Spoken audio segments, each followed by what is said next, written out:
Je t'aime bien, tu le sais. À ce moment précis, une fille s'est approchée d'eux. Bébé! Aussitôt, Nam se retourne et la prend dans ses bras. Te voilà. Puis il l'embrasse sur les lèvres, et Ronnie est restée figée sur place. Qui est-elle? Ah, j'avais oublié. C'est Chi, ma petite amie. Salut! Quoi? Tu mens? Si tu as une petite amie, je dois le savoir! Je veux juste séparer ma vie personnelle de ma vie professionnelle, c'est un peu cryptique. Puis Nam et sa petite amie nouvellement annoncée sont partis laissant Véronica derrière eux, le cœur brisé. Mais je t'ai aimé en premier? Mon amour depuis l'âge de 14 ans s'était donc fané avant même d'avoir commencé à fleurir? Il s'avère que je me suis fait des illusions pendant tout ce temps. Cette nuit-là, Véronica n'a pas pu fermer l'œil. Il lui était trop douloureux d'affronter la vérité. Mais elle devait se présenter à l'hôtel de Nam le lendemain. Mais elle ne s'attendait pas à ce que depuis ce jour, Chi soit partout dans l'hôtel et s'accroche littéralement à Nam. Oh bébé, assieds-toi ici. Tu as assez traîné dans mes rêves. Tes jambes doivent être fatiguées. Alors tu viens t'asseoir ici? J'ai peur d'avoir une sérieuse carence en vitamine D, parce que j'étais loin de toi, mon seul rayon de soleil pour toute la nuit. Et cela n'a fait que remplir Véronica de frustration, et aussi de suspicion. Dis, je me suis levée tôt pour te faire à manger. Chérie a besoin de la nourriture la plus organique et la plus fraîche de ce monde. Mais il est allergique aux cacahuètes. Oups, c'est vrai? Toi, Cheese, pas vrai? C'est Chi, pas de son de faim. Quel genre de petite amie es-tu si tu connais pas les allergies de ton petit ami? Quelle imprudence!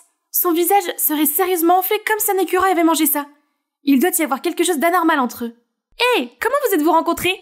On s'est rencontrés à Dala. Oui, lors d'un voyage d'affaires, jeudi 21 septembre de l'année dernière. Il n'est pas nécessaire d'être aussi précis, n'est-ce pas? Le lendemain, l'hôtel de Nam organisait une petite fête pour les personnels. C'était amusant, mais voir le couple amoureux n'était qu'un inconvénient pour Véronica. Elle est donc partie prendre l'air, et en revenant dans le hall principal, Véronica a entendu Chi parler au téléphone avec quelqu'un. Je sais que tu veux, bébé. Tu as raison, ce Nam n'a rien d'autre à faire que d'être riche. Quoi? Elle s'est servie de Nam pour l'argent? Quel serpent! Véronica était sur le point de la confronter, mais elle était partie alors elle est immédiatement venue trouver Nam et était excitée à l'idée d'exposer le vrai visage de sa soi-disant petite amie. Mais au lieu de cela, il s'est mis en colère contre elle. Cesse de dire n'importe quoi. C'est une fille gentille, pas une jeune fille gâtée qui insiste pour avoir tout ce qu'elle veut. Tu insinues que je suis cette jeune fille gâtée? Ce sont tes mots, pas les miens. Tu es allé trop loin, Nam. Je t'aime bien, mais ça ne veut pas dire que tu peux dire des bêtises sur moi. Très bien alors, je te laisserai tranquille. Et sur ce, Véronica s'enfuit en courant, des larmes coulant sur ses joues. C'est ce qu'il pense de moi? Je le connais depuis longtemps. Mais voilà qu'il me traite comme une épine dans le pied, et qu'il pense même du mal de moi juste à cause d'une inconnue. À ce moment-là, Chi s'approche de Nam. Quelque chose ne va pas? Rien. En tout cas, je te remercie pour ta coopération. On dirait qu'elle ne va plus faire de bêtises. De rien. Oh, et lui transmettre aussi mes remerciements. Son idée est géniale. Nam s'en va, mais il n'est pas sûr d'être satisfait de ce qui vient de se passer. Et j'étais trop dur avec elle. Tôt le lendemain matin, Véronica est réveillée par un coup frappé à la porte. Qu'est-ce que tu fais ici? Je me souviens ne pas t'avoir dérangé depuis hier soir. Aujourd'hui je vais faire un voyage à Hoi An, pour préparer un voyage sur mesure pour nos clients. Tu veux venir? Non, je veux pas te déranger. Si c'est le cas, quel dommage. Il se trouve que je connais un bon banh mi Hoi An, mais si tu ne veux pas y aller, ce n'est pas grave. Hein? Pourquoi ne pas l'avoir dit plus tôt? J'ai toujours voulu manger un banh mi des Hoi An. Inscris-moi. En fait, c'est banh mi, pas banh mai. D'accord, banh mi. Ouais, c'est ça. Lorsqu'ils sont arrivés à Hoi An, Ronnie a été fasciné par la grâce médiévale de cette ancienne ville. Les rues aux maisons jaunes d'or étaient ornées de bougainvillées colorées et des lanternes vibrantes. En se promenant dans la ville, Ronnie a ressenti un élan de nostalgie à l'égard de son pays natal, dont elle s'était séparée depuis son plus jeune âge. Ah, c'est mignon. Et voilà. Hihi, Ronnie, maintenant nous ressemblons à des jumelles. Prenons une photo ensemble. Jumelles, mon cul. Oh, j'ai failli oublier la vraie raison pour laquelle je viens là. Mais le magasin de banh mi était bondé de gens qui faisaient la queue. Cela n'a pas fait hésiter Ronnie, qui ne pensait plus qu'au banh mi qui lui mettait l'eau à la bouche. Elle attendait patiemment son tour depuis près de 30 minutes. Mais à ce moment-là, une petite fille avec des yeux de chiot la regardait. Ronnie la regardait, puis elle a posé son banh mi fraîchement cuit sur ses mains. Et après quelques secondes d'hésitation, elle l'a donné à la petite fille. Hé petite, c'est à toi maintenant. Hein? Qu'est-ce qu'elle fait? Elle ne l'attendait pas depuis tout ce temps? Tu t'es déjà ennuyée? Je ne veux pas que ces enfants attendent sous cette chaleur torride. Ok, va attendre sous cet arbre. Je vais t'en chercher un autre. Tu en veux? Non, j'ai assez mangé. Hihi, Nam achète du pain pour moi, c'est mignon. Sa gentillesse a fait danser son cœur comme une folle, sans savoir que Chi la regardait de loin avec des yeux de braise. Ronnie dévorait joyeusement son pain lorsqu'elle remarqua une vieille femme avec un joug en bambou qui vendait quelque chose d'étrange. Qu'est-ce que c'est? Paniento! Achetez-le! Miam, miam! C'est un bonbon vietnamien à la barbe de dragon. Des bonbons? Alors ces fils sont comestibles? Achète-le pour moi, Nam! Bébé, il n'y a que les enfants qui aiment ça. Mais Nam en a quand même acheté pour Ronnie. Elle était très excitée par ces étranges friandises, peut-être trop excitée au point de souffler si fort sur la poudre qu'elle en a accidentellement mis partout sur le visage de Chi. Quoi? Comment oses-tu? Ah! Oups! Je suis vraiment désolée, mais tu ressembles à Blanche-Neige à quelques nuances près. Tu vas bien? Oh, je vais bien, super bien. Ce n'est pas grave, Serette. Est-ce que j'ai l'air d'aller bien? Je sais qu'elle n'est pas la gentille fille qu'elle semble être. Attends de voir, je vais te démasquer. Et tu sais quoi? Si Nam n'était pas là, ce serait ta fin aujourd'hui. Plus tard dans la nuit, Chi sort secrètement pour rencontrer quelqu'un. Elle n'a pas froid aux yeux. Elle a l'audace de flirter avec quelqu'un qui est une petite amie. J'ai peur qu'elle ne gâche notre plan, chérie. Si c'est le cas, nous ferions mieux de nous dépêcher. Je sais quoi faire. Le lendemain matin, ne voyant personne, Chi se faufile dans le bureau de Nam et fouille partout. Ce maniaque de la propreté, où est-ce qu'il garde les documents? C'est alors qu'un mystérieux tiroir dans l'étagère attire son attention. Elle s'apprête à l'ouvrir lorsque l'assistante de Nam entre. Hé, qu'est-ce que vous faites ici? Ce n'est pas un endroit où l'on peut entrer facilement comme ça. Savez-vous qui je suis pour parler de façon aussi irrespectueuse? Je suis la petite amie de votre patron. Je peux donc aller dans son bureau quand je veux. Arrêtez vous deux. Madame Mai, vous pouvez sortir maintenant.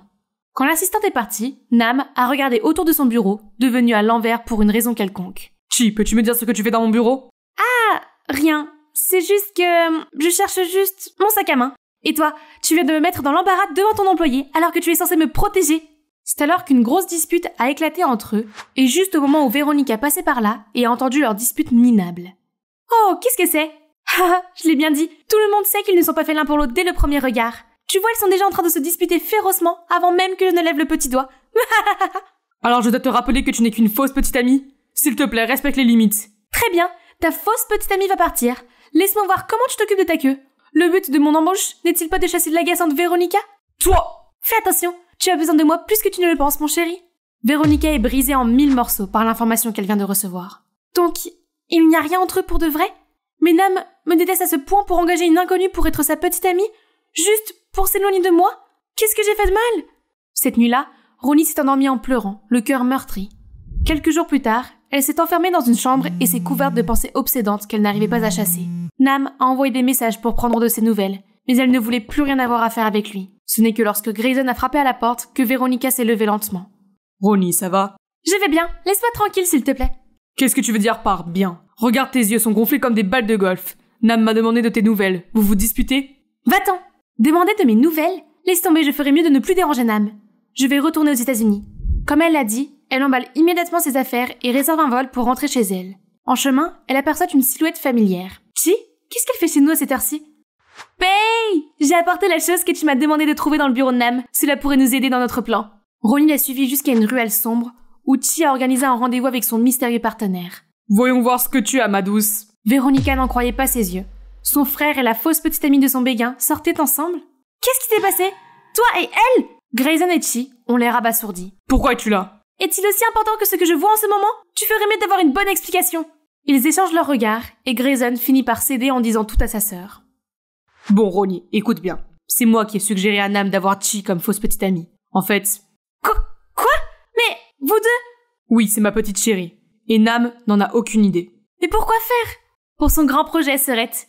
Il est temps que tu saches la vérité. Tu te souviens encore pourquoi nous sommes au Vietnam, non? Notre villégiature traverse une période difficile à cause de Nam. Cette station appartenait autrefois à sa famille, mais leurs mauvaises compétences en affaires l'ont plongé dans le chaos. Et lorsque notre famille a relancé la station, il est devenu jaloux et a tout fait pour la mettre à nouveau à terre. Ce petit ingrat. Non! Nam n'est pas cette personne! Ne le défends pas. Lorsque notre famille a eu un scandale, son hôtel s'est soudainement mieux porté que la normale. Pas question de laisser passer ça. Cela ne prouve rien? On ne peut pas accuser quelqu'un sans aucune preuve? Très bien, tu veux des preuves? Je les trouverai pour toi. En attendant, si tu ne peux pas être utile, alors ne sabote pas mon plan. Parti conclu. Je te laisse une semaine. Et pendant ce temps, tu ne feras rien de mal contre Nam non plus. La fratrie s'oppose l'un de l'autre sur cette affaire. Grayson partait avec sa petite amie, tandis que Ronnie restait là, à essayer de tout assimiler. C'était une période difficile, pleine de nouvelles et de vérités pour elle. Oui, le Nam que je connais ne ferait jamais une telle chose, et je resterai ici pour prouver que mon frère s'est trompé à son sujet. Je l'espère. Bébé, tu ne laisses pas passer ça juste parce que ta sœur a dit quelques mots stupides, n'est-ce pas? Pas question, bébé. Tu sais à quel point ma sœur est têtue. Je n'ai accepté que pour qu'elle nous laisse tranquille. Le plan tient la route, bébé. Le lendemain matin, Véronica retourne travailler à l'hôtel de Nam comme si de rien n'était. Oh, tu es là? J'ai cru que je t'avais trop forcé et que tu avais déjà abandonné. Non, je vais bien. Pour qui me prends-tu? Il me considère comme un insecte et il pense même que j'abandonne rapidement. C'est la totale, hein. À ce moment-là, Chi apparaît soudainement, passe ses bras autour du cou de Nam et l'embrasse sur les joues. Bonjour bébé, qu'est-ce que je peux faire pour toi aujourd'hui? Oh salut Ronnie, ça fait longtemps qu'on ne s'est pas vu. Voir Chi se comporter en amoureuse éhontée de Nam devant Ronnie, alors qu'elle connaissait toute la vérité, l'a encore plus irritée. Il ne faut pas sous-estimer ce serpent. Qu'est-ce qu'elle manigance? Je ferais mieux de me méfier d'elle. Plus tard dans la journée, alors qu'elle travaille près de la cuisine, Véronica aperçoit Chi en train de faire quelque chose de louche.